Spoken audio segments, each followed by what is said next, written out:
Okay, very good. Jerry? I'm here. Hi, how many people in your party? Jared Klein, is he part of your group?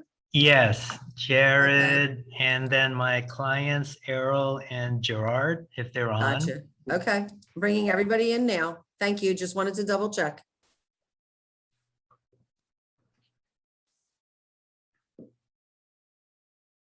Everybody in? Not yet.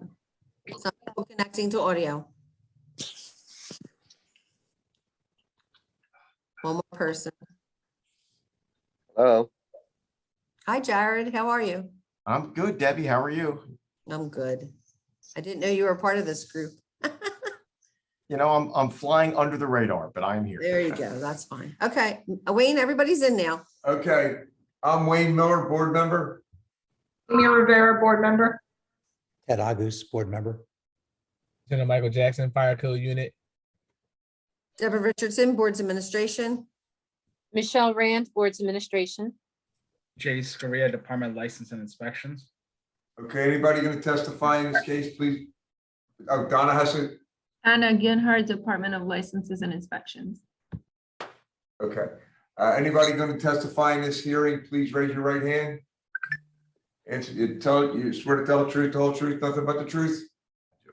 I do. Okay, Jace, take it away. All right, this is BBS case number MI-2021-004508 for 428 Master Street. For the record, can you please state your name? Yeah, my name's Jared Klein from Blank Row.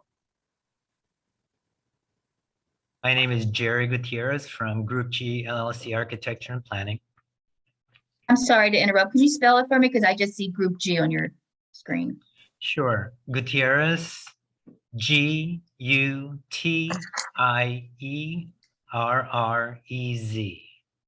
Thank you. Okay, is that all? Everybody who's ever going to present the case, go ahead. Yeah, all right, thank you. So yeah, I'll be brief and turn it over to Jerry to go through some specifics. But the reason we're here is because of the way that the zoning went through for 428 Master Street. We couldn't have multiple structures on the same lot.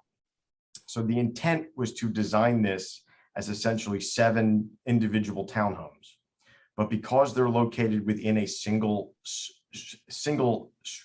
building or structure, the department is viewing this as requiring an R2 occupancy and is viewing it as a multifamily. The building is not set up to have a lobby area.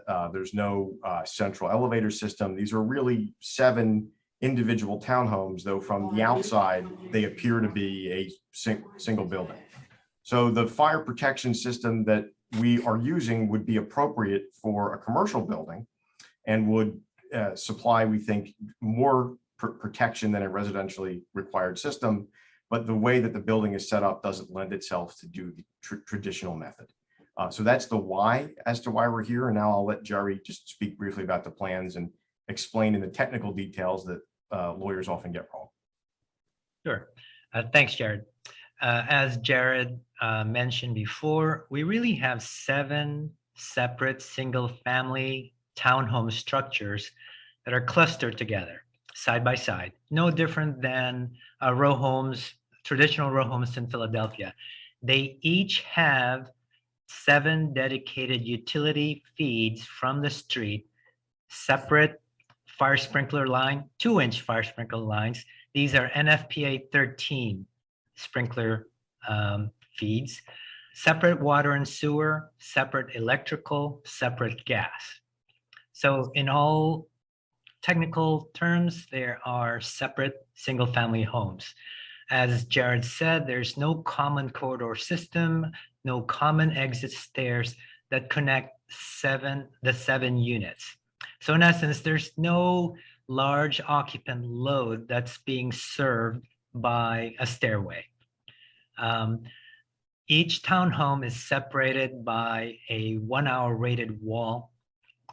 They each, because of the R2 designation, we were required to, and we did go ahead and provide a 1-hour floor ceiling assembly, even though in an R3 occupancy single family townhome, a floor ceiling assembly is not required.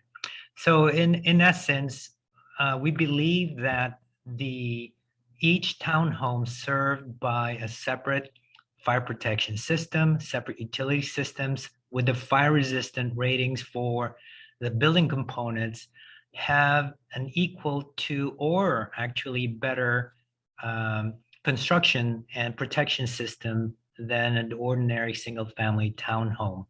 If it weren't for the R2 designation, we believe that the building systems in place that's proposed to be constructed is better or equivalent to the proposed designation.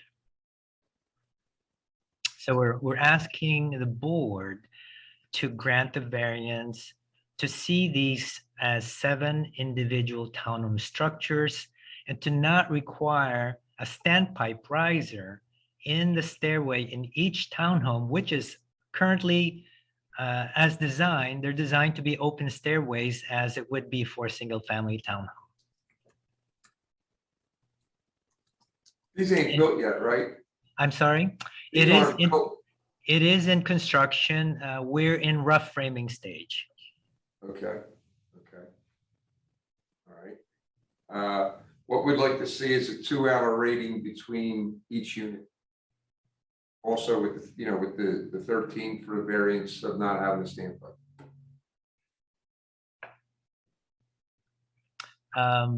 We have, well, because the foundation has been poured, and I understand, because in a traditional R3 occupancy, we would be required a 2-hour firewall. Because of the dimensional constraints for the stair openings, which have been roughed already, I wonder if you would accept right now that common wall, or at least the separation wall, was designed and engineered to be a staggered stud wall. We might be able to consider going to a separate stud wall, which would, I think, address the issue. If one side fails, it would take down the other side. If we can keep the 1-hour designation, would you allow us to go to a dual stud system and keep the 1-hour designation? Jace, what do you think about that? Do you have a detail of that you could share with us? Let me see. Jerry, are you able to share those plans? Yeah, but the detail we have right now shows a staggered stud configuration. Let me see. I don't have one for this particular project, but we have done it for previous projects. Well, could you show us the staggered stud configuration? I Sure. just need to understand what that looks like and Yeah. to see if there's some way we could supplement it. Yeah. Yeah. Let me see if I can share my screen. Because if the rough framing is up, that stud wall's already been built, correct? That's Right. correct. Correct. All right. Yeah, Jerry, see if you can share those plans. Can everybody see this? Yes, we Yes. got it. Okay, let me see.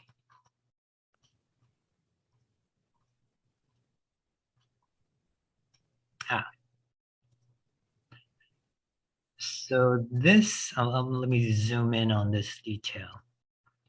This is our typical detail at the intersection of the demising wall and the floor. So as you can see, we have a common sill plate or top plate, and we have studs. You can see the plan up above. We have studs that are staggered. And Okay. part of that has to do with sound transmission between the units. So what we would try to do is have a separate wall on each side, for each side, that would give us the same or equivalent structural capacity, and also allow us a level of independence between the units. However, because of this is something we'll have to consider with the structural engineer, but we would definitely, we can see giving the units a greater independence structurally, because I know that's always a concern when there's a fire in one unit, and that it doesn't take down the other unit. But Hey, could you achieve a 2-hour rating by adding more drywall on each side? we potentially can. It's just a matter of that the rough openings for the stairways have already been framed. So you'd lose that ½ inch? Yeah, we'd lose ½ an inch. I mean, if you'll allow us some leeway with the stair width, we might be able to achieve that. Yeah, I think we're talking about, 5/8 inch, less on each Right. stair. Yeah. Right. And I think Yeah, we'd be I okay think with that I think that's doable. A second layer of sheetrock seems to make most sense for us. Sorry, who was just speaking? I can't see. Sorry, this is Earl McAlinden. I'm the owner and also a contractor, one of the contractors and owners. But I do believe second layer of sheetrock would work easier for us. It would just mean the stair opening itself might be a ½ an inch less than 36-inch finish. Earl, while the board considers that, do me a favor and just spell your last name for the court report. It's McAlinden, McAlinden. Thank you. If I can ask another thing while we're on that subject, given that we're raising, or at least I anticipate, or maybe I'm assuming that if we can recognize that each townhome is actually a separate townhome structure, would you consider taking the floor ceiling assembly away and basically making it a 0-hour floor ceiling assembly? Is the separation, but by adding a layer of drywall, as we're talking about on either side, is the separation at the floor where the floor framing comes in, is that sort of meeting the intent of having that full 2-hour separation, or is that sort of compromised? Does that make sense? You know what I'm saying? Yeah, I think what we've shown here is that we're taking the gypboard membrane all the way up to the underside of the floor sheathing. Okay. So I believe that meets the spirit of that 2-hour separation. Right. And so you would do the same thing with the additional layer. That's correct. Yeah. Okay. That's correct. Yeah. I don't know, Wayne, Amy, how, Michael, how you guys feel about that? That seems, it would not be required. And I don't think we're making the request for the 2-hour or for the extra drywall. We didn't even know about the floor ceiling separation, to be honest. I mean, I think we're trying to make this more like a single family home or act like a single family home. So I'd be okay without the 1-hour floor to floor separation. But let Wayne speak. And Are you all right with that, Ted, too? Yeah, I am. Michael, how do you feel about that?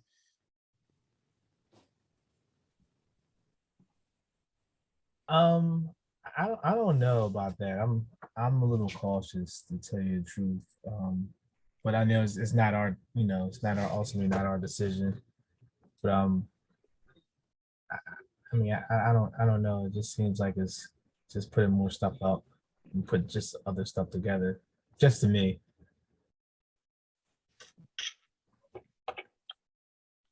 I think if I can add to the conversation, it was a little bit confusing for us when we were required to have a floor ceiling assembly for these units because we have an open stairway. Right.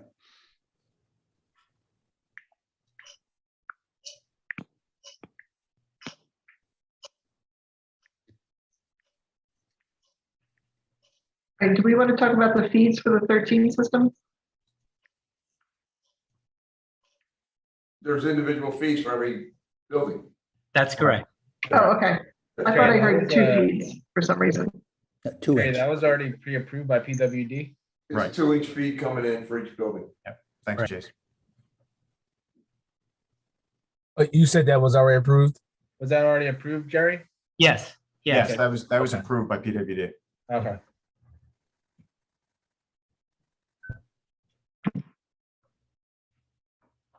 And is the 2-inch feeds coming in going to be monitored? I'm sorry. Is the 2-inch feed for the sprinkler system coming into the building? Is that going to have a tamper switch on it? Errol, can you address that question from? I'm not sure. I really don't know. I would have to speak to our sprinkler guy about that. Okay, just to save you guys a lot of headache, make sure there's not a quick opening device, a 2-inch quick opening device on the feed coming in, because that system has to be monitored. Okay? And they can't have a valve that closes quicker than 5 seconds. And okay, so just keep that in mind, all right? So you don't have to come back and take it out or whatever. All right? Okay, thank I'll you. make them aware of that. Yeah. Okay, good Absolutely. deal. Okay. How's everybody else feel okay with what's going on? Well, do we Yeah. want to caucus about the rating between the floors? Rating between the, okay, let's do that. We're gonna put you guys in the waiting room, or you can put us in a breakout room if you want, if it's easier, Deb, whatever. Jared's not back yet. There he is. Okay. Everybody's back now. Is everybody back? Okay, Yeah. we understand about the 2-inch, the floor to ceiling rating, because you have the open stairways, that's fine, the way it is. We want naturally there's a 13 system, and we want 2 hours between each unit. on the Okay. walls in each unit. But I just want to clarify, when you say it's okay as is, we don't need the 1 hour rating from floor to floor. Right. And we're going to give you the variance to encroach a little bit on that stair opening Okay, excellent. for Thank the you. extra drywall. And That's great. just make, and then the 2-inch feeds come for each individual feed coming in each building. And make sure you keep an eye on the valve coming in. You can't have I will quick do. opening devices. Okay, guys? All right. All right, great. Thanks a lot. Thank you You're very welcome. Have a much. good one. You Thank you too. all very much. Bye-bye. Okay. Bye. Thanks, Debbie. Bye, Jared. Take care. You too. Thanks, Debbie. Acting to. Yeah.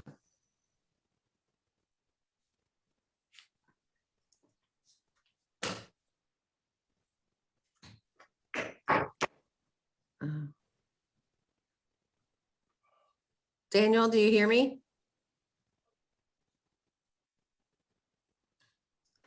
He's still connecting.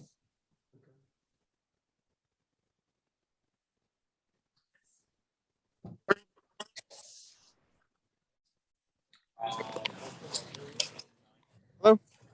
Hi. Hi, this Just is you and Dan. Chris? Yes, it's me and Chris for the Master Street project. Okay, very good. All right, so we're gonna get started. Thank you. All right, I'm Wayne Miller, board member. Amy Rivera, board member. Ed Agus, board member. Lieutenant Michael Jackson, Fire Code Unit. Deborah Richardson, Boards Administration. Michelle Rand, Boards Administration. Jay Scoria, Department of License and Inspections. Who's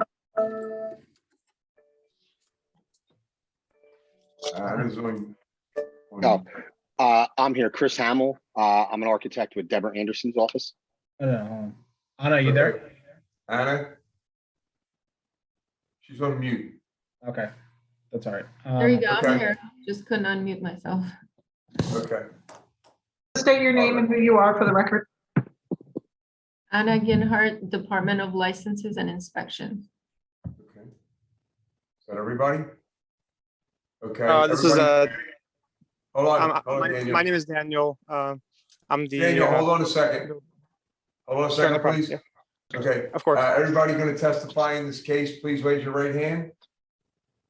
Swear to tell the whole truth, nothing but the truth? I do. Okay, Jace, take over.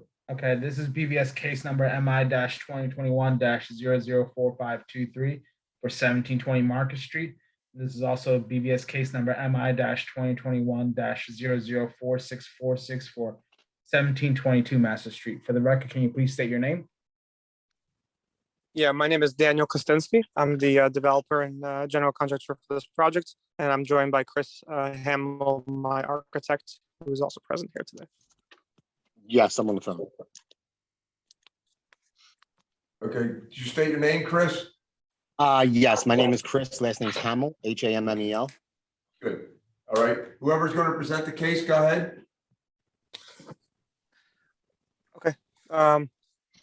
Okay, so I guess my name is Daniel, and I just wanted to talk to you guys today about the situation at hand. So we designed, myself and Chris had conceived this project for Master Street. This is 2 adjacent buildings. Each of them is approved for 5 units per a ZBA variance process.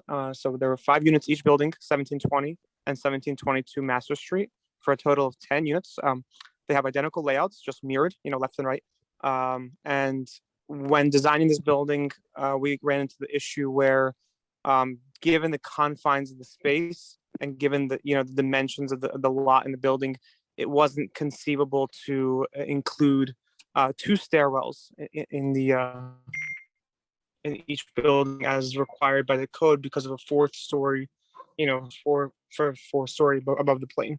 So that's why we're here today, to request an exemption from this requirement, and we're willing to do any other make any other revisions or amendments to these plans to improve on the safety, and come up with a alternate solution that would be agreeable by the board, in order to come into compliance and get our building permits. I think that this is the only refusals that were generated on this permit, and through the review, everything else seems to be addressed. And I think these are the only outstanding issues because the code requires the 2 exits and 2 stairwells. So. Okay. Could you tell me what you're putting in and it's equal to, better than a second form of egress? Yeah. So, I mean, Chris, could you just explain the travel distances, and then I can kind of touch on what ideas that we had that would kind of work to remediate that concern. Sure. So what we had decided to do was basically, obviously, there's two exits from the building. One obviously from the front, from the street, and one in the back, which is shared with the common stairwell. So if there is if in case of an emergency, there is an egress out the back and out the front. The rear egress does go to a 3-foot alleyway, which does go to main streets on both the left and the right side. I believe that the furthest travel distance that we have, I believe, is on the 1 floor would be, I think, is 82 feet. Other than that, all of our travel distances are less than, are 61 feet, 62 feet at the most. And then basically that's really it. I mean, we have the fire one, obviously there's fire separation. We're putting in a sprinkler system. The only reason we couldn't put in a second means of egress was obviously the size of the lot. And plus, by code, I believe the code states that when you have a second means of egress, you have to travel it has to be less than 100 feet. And there's no way with our lot size that we would have 100 feet between one stairwell and another stairwell. And then in terms of remediating this, so I had spoken to a couple code experts, and I talked to Chris about this. I know that this is maybe not the only possible solution, but typically, in the appeal, I did suggest that we can include, I believe I don't know, it's not called interconnected, fire smoke detectors, because that's just for the units where they'll ring throughout each unit. We actually had said that we could even link them all together so that even one going off in one unit would trigger all of them for the entire building. I talked to a code expert, and he had said that that's kind of something that he could think of that we could do. I don't remember the exact name of it, though. I know interconnected is typically just that'll ring throughout the individual unit, but not throughout the building. But what we had conceived was to have them ring throughout the building and connect them all together. I think what we're really looking for is a second stair tower for the 4th floor and the roof deck that are required by code. we'd be willing to give you a variance for a non-combustible stair in the backyard that would be too close to the property line. That would give access to the 4th floor and the roof deck. So for would that you be- second would means you- of egress. We would also would you- suggest that you change the 4th floor to be a single unit Mhm. and then move your bi-levels down so that only that single unit, you don't have to add corridors or anything. Okay, so I believe, okay, so you're saying is that we could do a stairwell in the back of the building that's like an actual fire escape, like the type that you would see in New York is what you're saying. It would be a non-combustible exit stair. By code, it has to be 10 feet from the property lines, but we would waive that requirement and allow it to be, within the 10 feet. Okay. Depending Would it on- need to have access from the roof as well, or just from the Yes, fourth? it would need to have access from the 4th floor and from the roof. If Okay. you don't need to have access from the other, floors, but you could do that if you chose to. So One maybe a thing- spot. Oh, go ahead. Yeah, sorry. Yeah, sorry. One thing just for future reference. Mhm. I understand your comment with regard to the remoteness of 2 exit stairs, but we have on many occasions granted a variance for stairs to be closer together than the code requires, and that's something we would rather see 2 exit stairs that are too close together than only have 1 exit stair. So just we're not going to impose that today, but just want you to have that on your radar. Okay, I understand. So I guess now the question is, would that exterior stair change anything with our zoning? Would that impact our zoning, or would that just be a building plan sort of thing? Please. Can you say that again, please? Yeah. So would adding an exterior stair in the rear of the property affect the zoning approval for this property? No. Would I need to go and get a new zoning permit? No, I know that there's already a pending zoning application for at least 1720 Master Street, but if it's just exterior stair, as long as you don't put a cover over it, it's not considered an occupied area, so you don't have to worry about zoning in that aspect. Okay. What I would recommend for you is,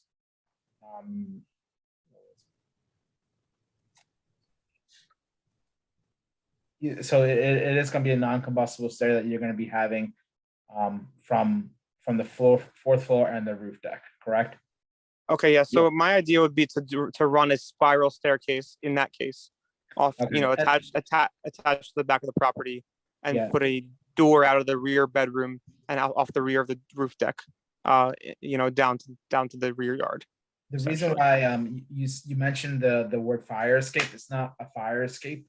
It's an Okay. exterior exit stairway. Fire escapes are only permitted in existing buildings. This is a new construction, so. I understand. Yeah, just I wanted to give didn't. you a Heads up.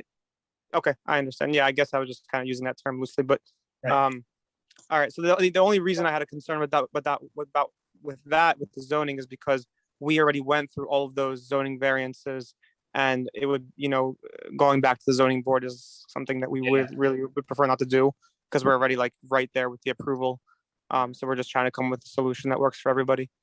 So yeah, we would be willing to do the spiral staircase, in the rear of the property if that wouldn't create a zoning issue, and provide a door from the rear bedroom on the 4th floor, as well as off the rear of the roof deck.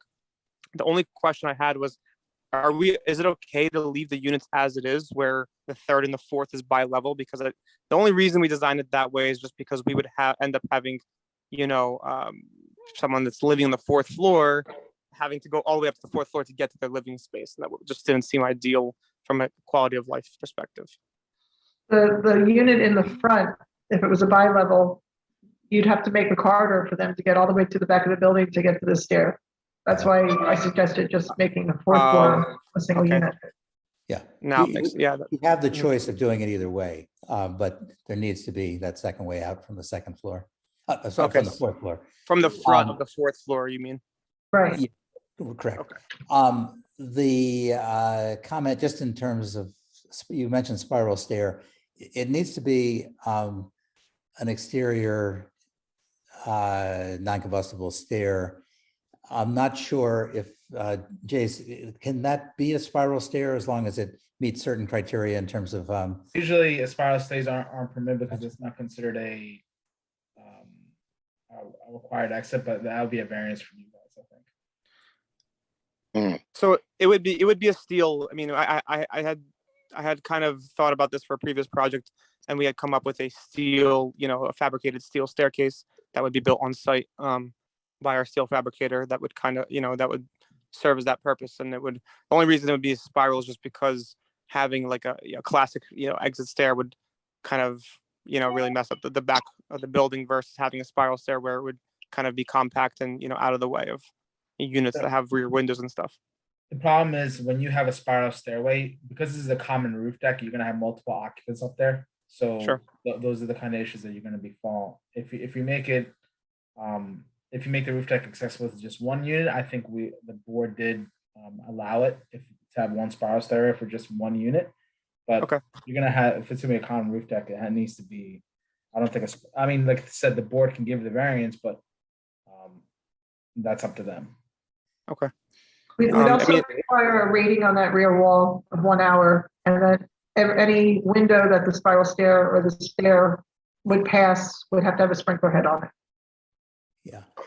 Okay, yeah, I mean that's acceptable. If you guys would be willing to grant a spiral stair, for that roof deck, and then we would switch the fourth floor either to a flat unit or add the hallway from the front unit to the rear, then that would be, that would work for us. If you make it a spiral stairway, I don't know how you're gonna be able to I don't know how you're gonna have to have a landing from the fourth floor level. Well, so there are spiral staircases that'll have a landing at certain points. Like it'll have a platform and then kind of continue. I'm just, and like I said, I can't tell you how to design your building, but when you have a spiral stairway like that, it's gonna be hard to put that landing in. But whatever you come up with, you need to submit to the plans examiner who will review it. If they have concerns about it, it might end up back with us, but right I now, understand. somebody has to review it. I understand. Yeah, and that's fine. I mean, we can certainly design that. I could provide, some rendering or whatever would be helpful when I submit for the, resubmit the building plans for the review for that. But if that would be agreeable with the board, then we would be willing to put the stairwell in the back with a door from the fourth, rear, as well as the rear of the roof deck. And I think you mentioned that the rear wall of the building would have to be fire rated. A 1 hour rating. Yeah, that's fine. That's not a problem. Yeah. However, you end up reconfiguring this, if you do end up with a full floor, fourth floor, and so Sure. on, that'll all need to be submitted to the plans examiner. They'll be copied on the variance. When you receive a letter, they'll know about it at the same time. And so they'll review it. I mean, it's basically you can't just sort of do it with words. It's got to be drawn. No. Chris would certainly add that to the plans. I would speak to a metal fabricator and have him draw something up to kind of come up with the design of the staircase and make sure that it's all code compliant. And then, we would submit that along with the building plan so that, Jay can review that and everything else. So. Can I ask a question? Jace, you had said that if we did do a spiral staircase from the fifth floor to the fourth floor and then all the way down, that would require another variance? What I'm saying is you won't have a required landing if you did a spiral stairway. If you go from the roof deck all the way down. Okay, so but if we do have a required landing, if we do have a required landing on the fourth floor, so we say we do a spiral to obviously a landing on the fourth where they can get out and then go straight down with the spiral and it's code compliant, that would be sufficient without going for a variance? As long as the variance is approved under this hearing, we're okay with it. Okay, I was double checking because I don't want the client have to go back in front of the ZBA again for a variance since we've been going through this for a while now.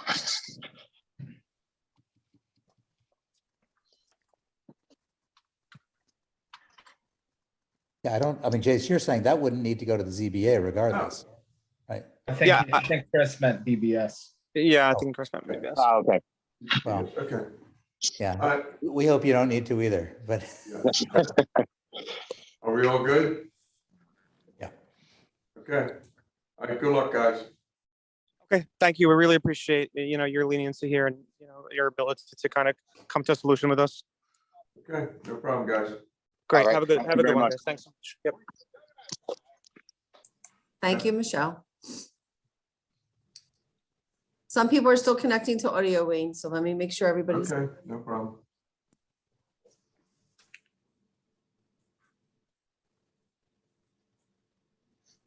Okay, looks like everybody's good. Everybody can hear. Okay, everybody's here. I'm Wayne Miller, board member. Amy Rivera, board member. Ted Agus, board member. Deborah Richardson, Boards Administration. Michelle Rand, Boards Administration. And Jay Scurria, Department of License and Inspection. Anybody going to testify in this hearing, please raise your right hand. Swear to tell the whole truth, nothing but the truth? Yes, I do. Okay, Jace, take over. All right, this is BBS case number MI-2021-004561 for 140 North 2nd Street. For the record, can you please state your name? Adam Montalbano with Moto Design Shop. Michael Phillips with Claire Harrison. John Cunningham, owner. Samantha Holmes with Moto Design Shop.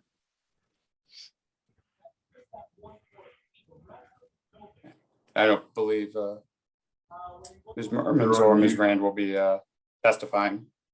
Okay. No, I'm Jennifer Mermans, but I'm just here to watch. Thank you. You just got to state your name anyway, even if you're here, whether you're Jennifer testifying or not. Mermans. Can- Marjorie, can you also just state your name for the record? You're on mute, Marjorie. I think Marjorie said she's having some audio problems hearing Okay. you. All right, she can state her name later. All right, whoever's going to She present is. the case, She's go ahead. good.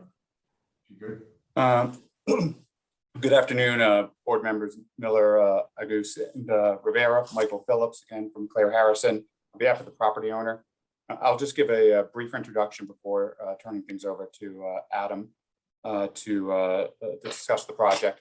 But I believe this project was before you previously in the spring of 2021. At that time, there was a proposal for an addition to the rear of the building at 140 North 2nd Street, which was considered an expansion of a nonconformity. That issue is off the table now. We are no longer proposing to expand the nonconformity. So the sole issue now is the occupancy classification and the Department of Licenses and Inspections interpretation that this occupancy classification must be reviewed as the lowest, the highest hazard possible, since they have no documentation on file of the use. Adam has submitted paperwork establishing, in fact, we do have documentation establishing that since 1909, this property was utilized as a wholesale lamp store that was open to the public and that would sell lamps and electronics, goods, lighting to the public. And it had been this way, again, since 1909, which predates even the existence of zoning in Philadelphia, which was established in 1933.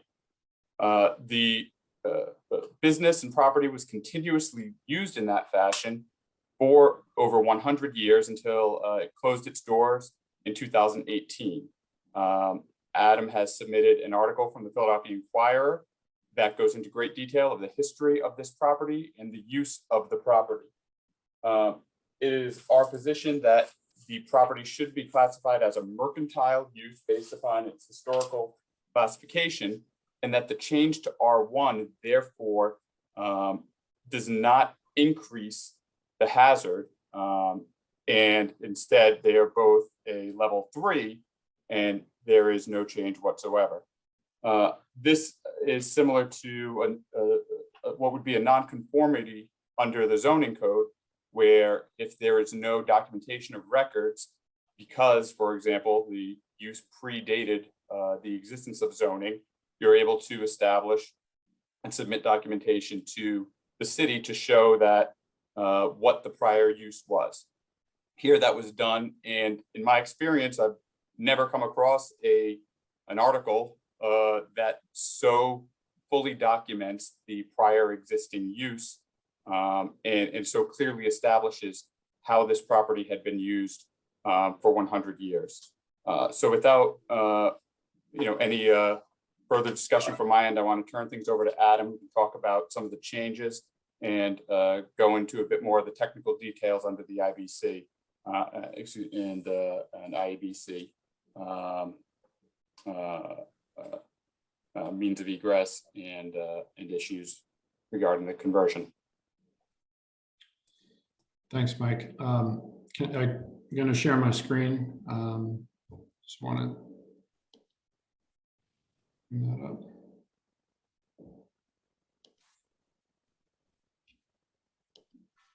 All right, can everyone see my screen okay here?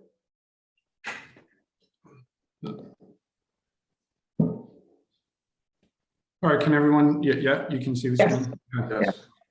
So as Michael mentioned, in our prior submittal, we were proposing the project with an addition on the rear of the building. I'm just going to bring up the diagrammatic section just to show the existing building envelope and the current configuration of the project. In the prior proposal, as we had the rear addition, there was a much larger sort of area around the rear area that was expanding the building. What you see before you is the existing current condition of the building and the proposed unit layout for the building. So we're still proposing 5 units. We're no longer proposing, also worth mentioning, we're no longer proposing a unit in the basement. In the prior application, in the rear, there was a unit that was in the basement. And the addition at the rear was extending up to a 3rd floor. So currently we're just showing a unit on the front and rear of the 1st floor, another unit on the front of the 2nd, and a unit at the rear of the 2nd, and then the last unit, unit 5, in the front portion of the building with the same kind of mezzanine configuration we had prior. With one clarification, the configuration we had prior, this front unit spanned 3 floors. There was an entry point here on the 3rd floor, and there was a spiral connecting these 3 floors together.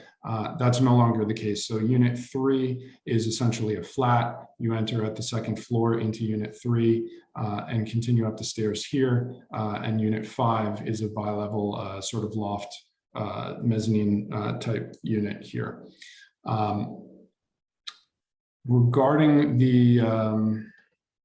Regarding the code itself, sorry, let me just pull this here.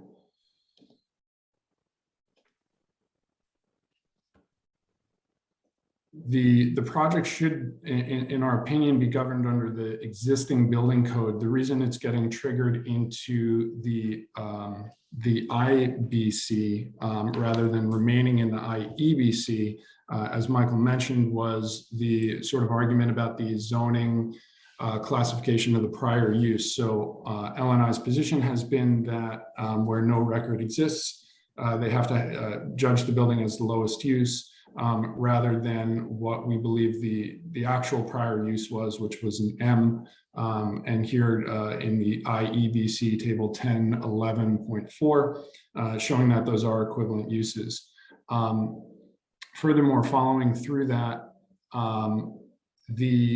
the IEBC then moves through chapter 10, which refers you to chapter 9, which then refers you to chapter 8, which has a very clear and specific provision about, hopefully everybody can see this. Yes, that there is a provision for single exit buildings where single exit shall be permitted from spaces of any story or any occupied roof where one of the following conditions exists. Condition 2 in group R1, non-sprinklered buildings Individual, single or multi-story dwelling or sleeping units shall be permitted to have, sorry, my screen here, the single exit or access to single exit from the dwelling or sleeping unit, provided one of the following criteria are met. The criteria 2.1, where the occupant load is not greater than 10 and the exit access travel distance does not exceed 75 feet. We believe that we meet those two conditions here. And I can bring back up the plans where we have that shown here as well. So if everybody can see my screen here, we have, as you can see, there's no occupant. Well, I mean, there's basement, but there's no units in the basement. But here we're at a 44.5, 27.5. First floor, there's 43. Unit 4, we're at 34. Unit 3, we're at 40.5. And unit 5, we're at 41. And then here, you know, this is 23 down to the stair coming to this level. So we're significantly below the 75-foot length. And per our table here, for our occupancy load, where none of the spaces are over 10. So we believe that with the exception of this essentially glitch of the zoning record, this is a fully compliant proposal here. And then just to bring I believe everybody has the article, but it's worth just showing this one more time here. The article from the Inquirer, where they discuss here very clearly lighting wholesale business. And they go through, you can see the cash register about it, their service to the public here. I'm not going to read the entire article, but there is a key point a little bit later on where they do talk about, just trying to find this here, that the interior of the building has remained the same basically since it was built in 1845, and their use from the early 1900s. And then in addition, there's a point where they do discuss about public even coming into the building and the transition of their business. I'm just trying to find that section here. Here where they talk about in recent years, customers coming in and asking for assistance with certain, items that they were trying to purchase. So again, verifying that the mercantile use is open to the public. This isn't a prior use that was up on some isolated third floor or second floor. This was a ground floor retail space. It had been so for 100+ years. Hey, Adam, I know Andrew Culp mentioned this to me, but Yeah. based on the documentation that you provided, that use of the mercantile was only limited to the first floor level, and you had storage and factory above on the second through third floor level. And that's why he said that the conversion from the storage or factory use that they propose on the second, third floor level to the R1 will cause the increase in means of egress hazard category. So you are correct on the first floor level, but for the second and third floor level, that's why he read with the variance that way. Right. No, understandable. I do remember discussing that with him. However, I'm not sure how that was actually concluded, if there was something in the article, and honestly, I don't see anything in the article that said upper floors were factory. I can read through that one more time, as we're discussing this, but thank you.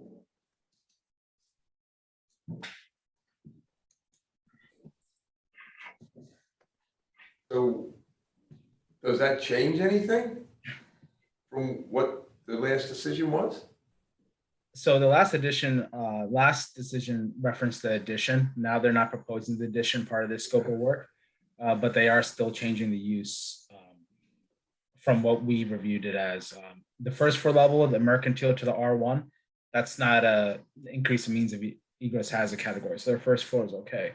But in our records, based on Andrew's review, on the second and third floor level, that is an increase in means of egress hazard category, and that's what causes 2 exits to be required from that level. So that's how we're reviewing it from a department's position, but that's the reason why they're in front of the board today. It's also worth mentioning briefly just that the IEBC discusses the allowable one means of egress in non-sprinklered buildings. It's worth mentioning that this building is being proposed as fully sprinklered on all floors and all units. And the prior proposal, which had the addition, had additional sort of square footage added to the building that's no longer being proposed, and units in the basement which are no longer being proposed. So outside of just the technical discussion, the proposals between what was before you prior and what is before you currently are also, we believe, increases to just general safety of the building and just providing a better habitat overall. So. And one thing I just will note is, the documentation that we found and showed does not limit or reference that it was only the first floor and that customers couldn't go up to the second floor. I mean, from all of the records that we can tell, this was operating as a wholesale lamp store where not only could customers from the public come in, but retailers would come in who would buy supplies from Mr. Gold, who's the prior owner, and there was a whole assortment of things that they could buy. So, we are looking at this just as one use, and that there's not competing uses on separate floors, or that there's any documentation to suggest that. The documentation we have show a mercantile use, and we believe that as a result, there really just is no change in the hazard classification. Michael, I just also want to point out one other thing in the article, if I can share my screen one more time.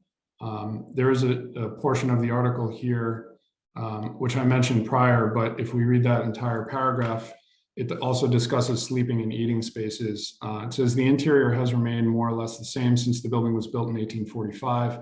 Arthur, who works part-time for his father, can point out through the 3,405 square foot building where his great-grandparents would have worked, slept, and eaten. The ceiling paint is peeling, and there's a cash register from the early 1900s. We've so far been only discussing this as mercantile use, but from that paragraph, it seems to allude to also that the other areas of the building might have been used for sleeping and sort of general living spaces as well. Are there any kitchens present upstairs? I actually don't know. Maybe John, if you could speak to that.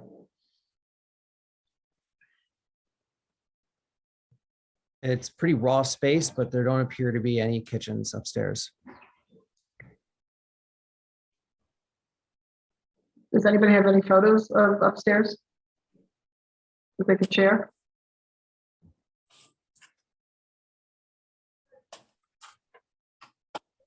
I do.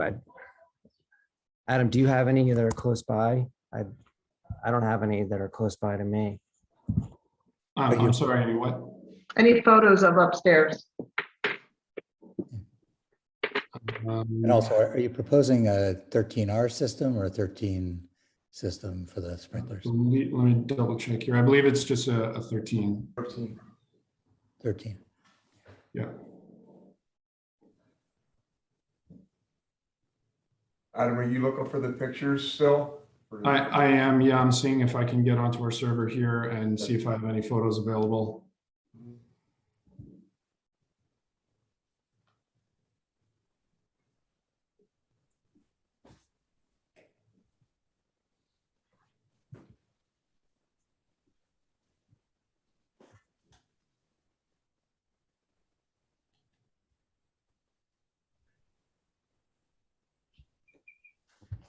Well, Wayne, do we want to caucus while?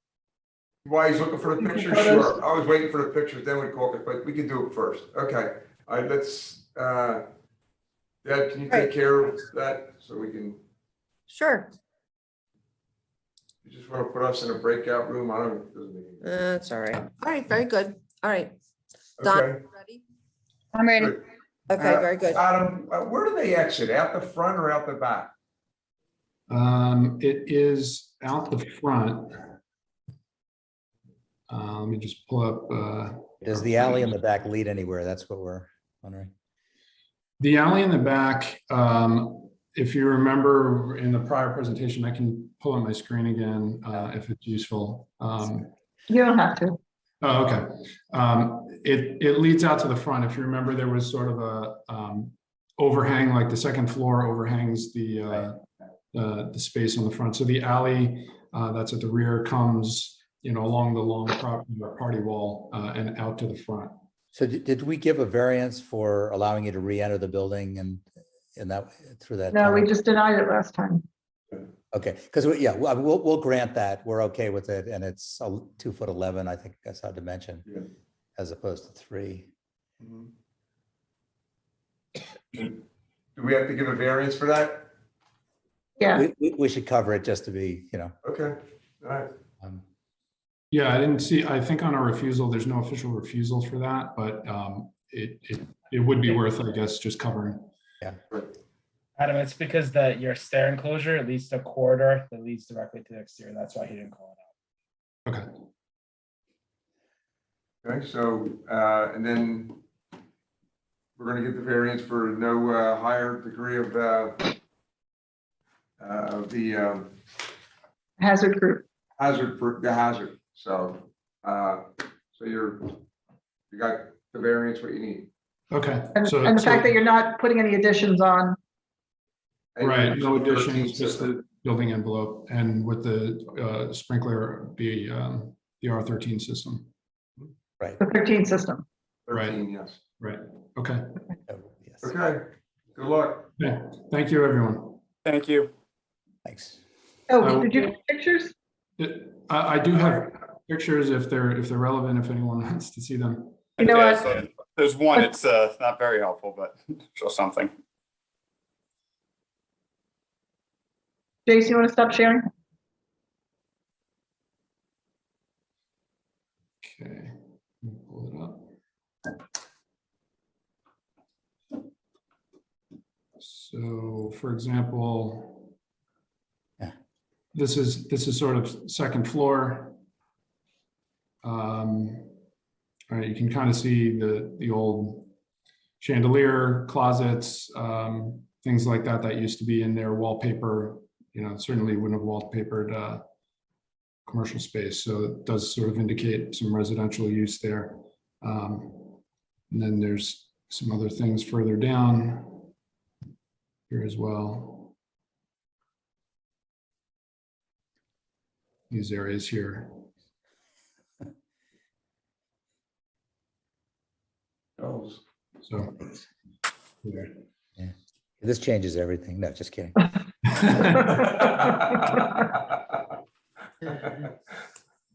Okay, well, We've seen enough. okay, great. All right, Thank you. Thanks, Thanks, good man. luck, guys. All right, Adam, we'll see you in a little bit. Thank you. Okay, no problem. Thank you, Michelle. Donna, you're ready? I'm good. Go ahead. I'm Wayne Miller, board member. Amy Rivera, board member. Ed Agus, board member. Deborah Richardson, Boards Administration. Michelle Rand, Boards Administration. Jace Korea, Department of License and Inspections. All right, anybody going to testify in this hearing, please raise your right hand.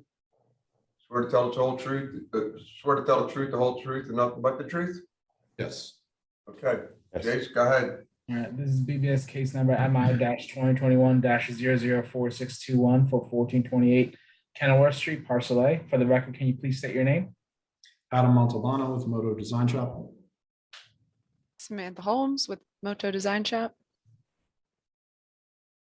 And Jason Cuter, Made One LP. Okay, whoever's going to present the case, go ahead. Sure. So I'm going to give it just a brief background, and then Samantha will take over and discuss the fine points of the case. But the variance basically is here for a standpipe matter that we have. This property actually consists of an RM1 lot, which was submitted actually zoning wise as a multifamily building under the RM1 zoning.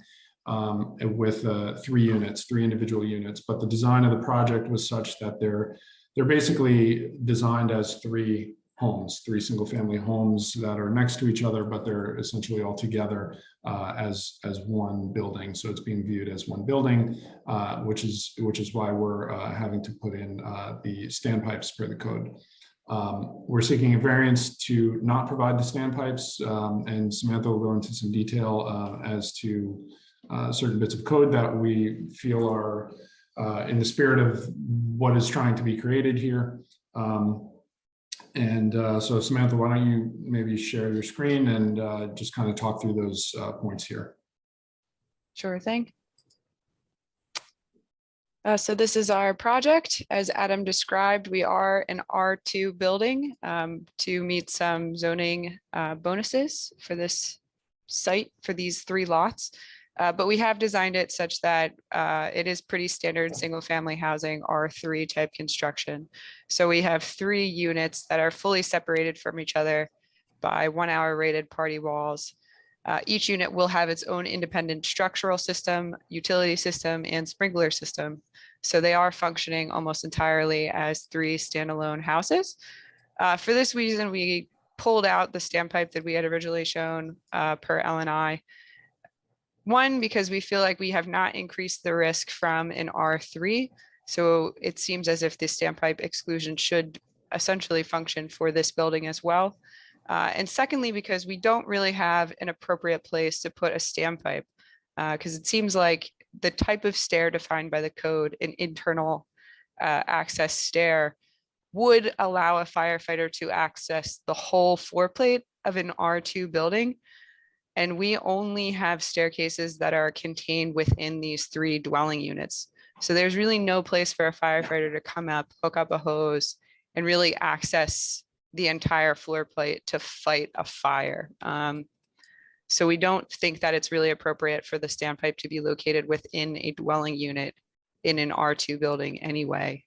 And we've designed it such that the hazard of it is not really that of a typical R2 building. I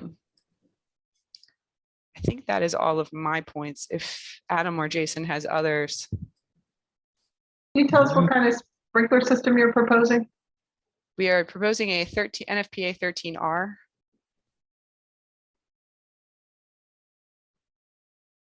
Yeah, and I guess I could just note that, when I first engaged my sprinkler contractor, when they went through their initial design, they did not require standpipes.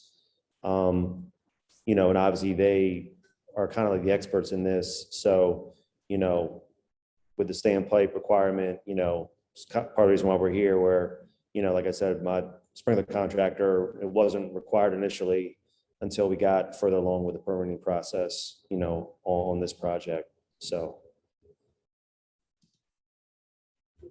But we just had the same, exact thing that you're talking about. It was 7 units instead of 3, about 3 cases back. And what we proposed to them is, because they didn't put the standpipe in, is they'll put a 13 system in, and a 2 hour rating between the units. And we'd give you the variance on that. So that's what we just did. So we have to stay consistent with everyone and with removing them standpipes. So We're proposing individual feeds into each house, not one for the whole building. they already have them. Okay.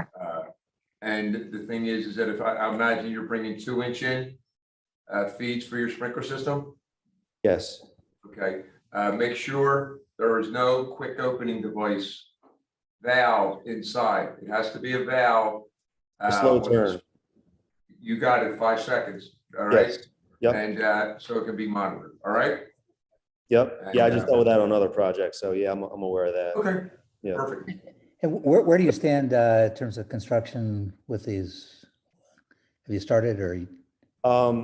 So yeah, this is a unique project where I actually purchased the properties with the foundations already completed.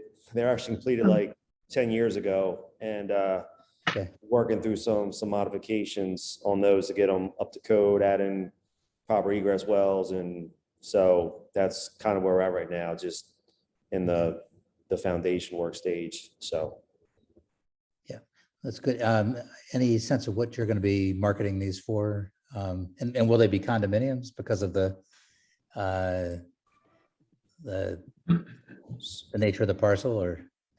So, you know, we can get that far along in OPA, how the address be designated. I mean, as of right now, you know, anticipating either 1428 Kenilworth Unit 1, 2, 3. So, you know, they're technically classified as units, condos, but like I said, they're more just set up as single family homes. So, yeah. I'm curious, are the old foundations still in good shape? Yeah, I mean, you know, we went through it a little bit. I had to dig up the old geotech reports and engineer reports and the plans from the previous owner. That took a while. But yeah, everything, you know, was good as far as that end. You know, we're basically just making some new modifications for the garage steel. And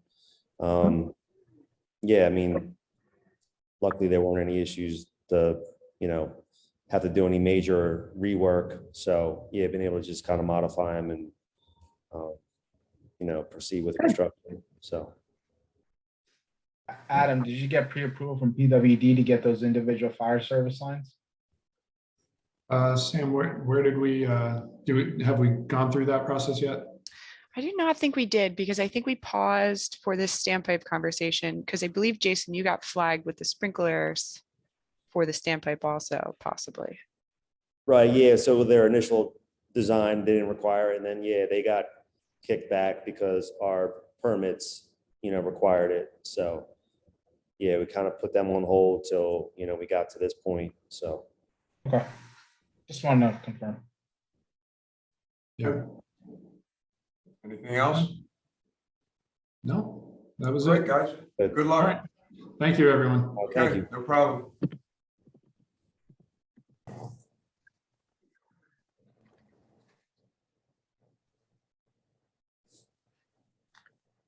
Connecting to audio. So, hi, how are you? Good evening. I'm doing great. How about yourself? Very good, Hello. thank you. Okay, we can get started now, Wayne. Yes, I'm right. Wayne Miller, board member. Amy Rivera, board member. Ed Agus, board member. Deborah Richardson, Boards Administration. Michelle Rand, Boards Administration. And Jay Scria from Department of Licensing Inspections. Okay, anybody going to testify in the case, please raise your right hand. Swear to tell the truth, the whole truth, and nothing but the truth. Swear. Excuse me. All right, Jace, go ahead. All right, this is BBS case number MI-2021-004563 for 1307 West Pike Street. For the record, can you please state your name? Lee Elsey, Living City Architecture. And Jenny. Can you unmute yourself and also state your name? Yes. Erica Taylor. Okay. All right, whoever is going to present the case, go ahead. So, sorry, go ahead. Sorry, Erica. If you don't mind, I'll take the lead on this. We're in a little bit of a complicated situation here, and I apologize coming to you at the end of the day. This is a matter where my client was able to get zoning and a certificate of occupancy to use essentially a single family home as an R3 occupancy with a maximum of 5 persons receiving care as a personal care home. Now, this is a little bit of a history here, and I'll try to just briefly talk about this. The reason why this is a little bit different, and this comes through in the IBC. There's a little bit of background in the Fair Housing Act that allows for single family homes to serve as group R3 occupancies, particularly those with 5 or fewer occupants. So the reason why this was able to get through, which looks a little bit different than a lot of projects, in order to allow people to age in neighborhoods and to avoid fair housing issues, there are provisions in the code that allows for group R3 occupancies to have these personal care homes with up to 5 people in typical single family homes. So my client was able to get zoning as well as a certificate of occupancy for this. Now, the the issues at hand arise from essentially state agencies in Harrisburg. Now, the Department of Human Services is responsible for licensing personal care homes. And in the process of receiving her application, Ms. Taylor was essentially told that there needs to be a second means of egress from the second story of the house. Now, under the IBC, the egress is satisfied through a single stair. Our distances are short. It's a two-story structure. But essentially, I came onto the matter writing letters to the Bureau of Human Services Licensing, explaining to them why we don't need a second means of egress under the IBC. And now that we've come to understand that they will not license it without a second means of egress, we put together the application at the root of this matter. And would you like me to share screen so we can see the plans? Yes, please.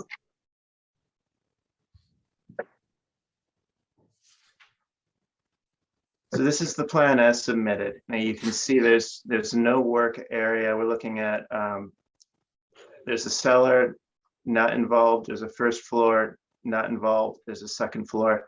The second floor has a section. This is the rear yard that we're looking at here.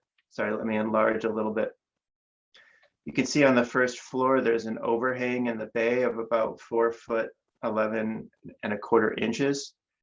From that second floor, we proposed essentially an exterior egress stair that would allow residents to exit to what is a gate in a masonry block wall at the rear.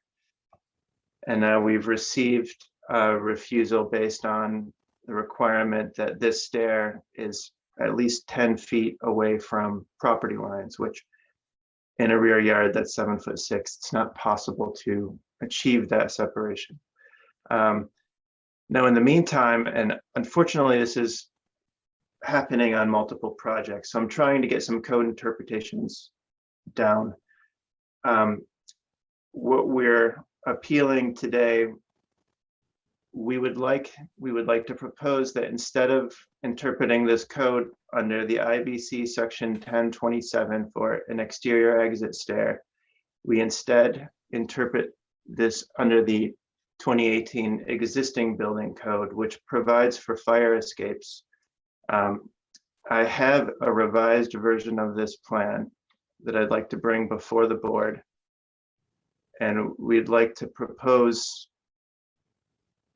that this stair is interpreted under section 507 of the existing building code, which allows for a non-combustible stair that's 22 inches in width with an 8-inch tread and an 8-inch riser on existing buildings where other exterior stairways cannot be utilized because of lot lines limiting stairway size. So essentially what my client is proposing is to replace what was in the previous submission with a non-combustible fire escape stair that matches those requirements of the existing building code. Jason, would that be allowed by right? Where did you see the width in regards to that and the tread and depth dimensions? Are you looking at? So section 504.3, or sorry, no, 504.4, and I can drag that over. This is essentially that provision of the 2018 existing building code. Stairway shall be not less than 22 inches wide, with the risers not more than, and treads not less than 8 inches. Yeah, I mean, if it's referenced, if you want to use, this is an existing building, so you are permitted to use fire escape as a second means of egress. This is not new construction, so you should be able to use a fire escape for this use. The thing is, I don't know, like you said, Lee, per the building code, you don't need a second exit from an R3 occupancy. I actually have dealt with another project similar to yours where the state is actually asking for that requirement for the second exit on the second floor level. So I understand exactly where you're coming from, especially if they can't reference a code section to ask for that second exit. So we will be okay with the fire escape because it's an existing building, but like I said, I don't know whether the state will be okay with that. Right.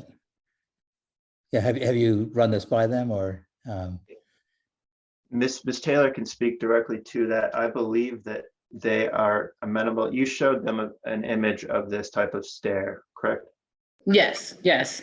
They was in agreement to this exit. They just want this additional exit off of the second floor. So they said the staircase or that fire escape will be sufficient enough. Okay. And on the drawing, it's hard to tell whether on the side of the stair closest to the building, is there a railing there or? There will be a handrail on the one side. Okay. I'll make sure that's noted in there. And then the Yeah, other rail on the one other that side. you already show. Yeah, okay. Mhm. And I apologize. I've been trying, I do have another matter, which I'm hoping not to have to bring before the board with an extremely similar situation where I think the examiner was asking, since it's not technically required, are we allowed to use this provision? So it's very confusing. I would just request, 1'10" is not very wide at all. If it could be made a little bit wider. I mean, 1'10" is really tight. And if your treads and risers are 8 inches and you're scrambling to get out in an emergency situation, if you could be a little more generous, I know you don't have to be, but a little more generous with the 1'10". And we can get Miss Taylor's opinion on that. I'm showing the minimum because we were dealing with a refusal based on this, the distance from the property line, but we'll give you that variance. That's not a problem. Yeah. Okay. Would you be fine with 2'6"? I would be.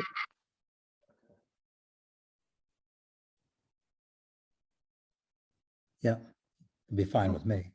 Fine with me. But I don't think we would require it, right? Because we can't. We can't, right? Yeah.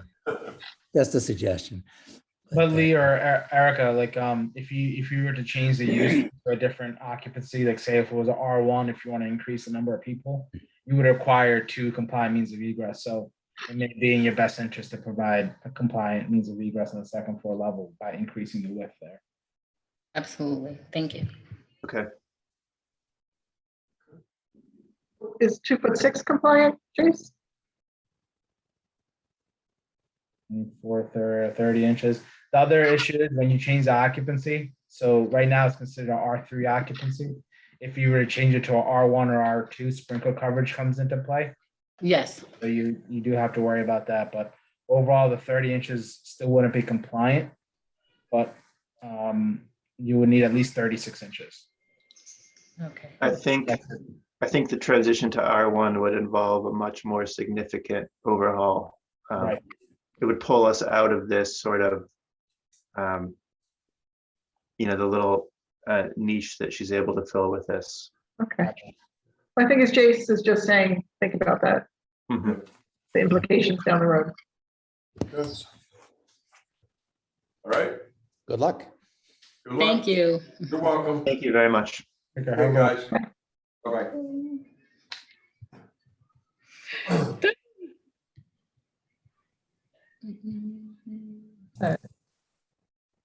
Who's We're reading this? recording Me, it. you? That's fine. Who do you want?